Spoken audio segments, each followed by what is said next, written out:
So, who out of all the killers made the dumbest mistake? Well, at least for me, it'll always be BTK. At the start, Dennis Rader got his joy out of just doing some pretty suspect behavior on himself. He liked rope. He liked binding his own wrists and ankles with rope. He put a plastic bag over his head to restrict his breathing. But eventually that wouldn't be enough for him, and he started breaking into houses and tying everybody up inside and doing just horrible things to them before finishing them off. Hence the name he coined for himself: bind, torture, kill. What did he do for a living, might you ask? Well, he installed home security systems. Of course, home security was a booming business in Wichita because the guy installing them was all over the news, and Dennis made damn sure that everyone knew his moniker. He would leave notes behind taunting the police, leave his dumb little logo, tons of spelling errors. But anyway, he had long stretches where he killed people, and then there were gaps that lasted for years at a time where he just didn't kill anybody, which is rare. In fact, in 1991, he stopped killing altogether, and for the next 13 years, Dennis shoved all that hell as deep down as he could as he tried to maintain a normal family life. All that changed when the Wichita Eagle decided to print a story on the 30th anniversary of the Otero murders, which were his first murders where he murdered a family. And one of the main points of that article was, hey, that BTK fella from all those years ago, probably dead or incarcerated by now. And on top of that, there was a book being written about him. Dennis, the family man, took a gander at that article and caught wind that a book was being written about him, and he said, not on my goddamn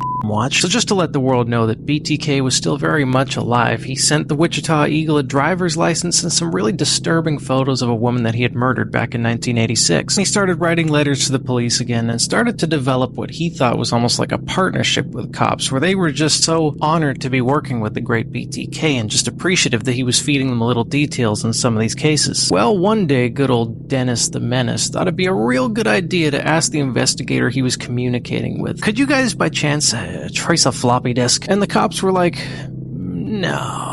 So Dennis drops the floppy disk off somewhere, they pick it up, they of course trace it to a computer assigned to somebody named Dennis at Christ Lutheran Church, where they discover he's the church president. The best part of the whole thing is when it was all said and done and they were able to use his daughter's DNA to link him to his crimes, Dennis got a chance to sit down with the police officer that had been chatting to him the entire time, and he just flat out asked him, why did you lie to me about the whole floppy disk thing? To which the officer replied, because I was trying to catch you, you fucking idiot.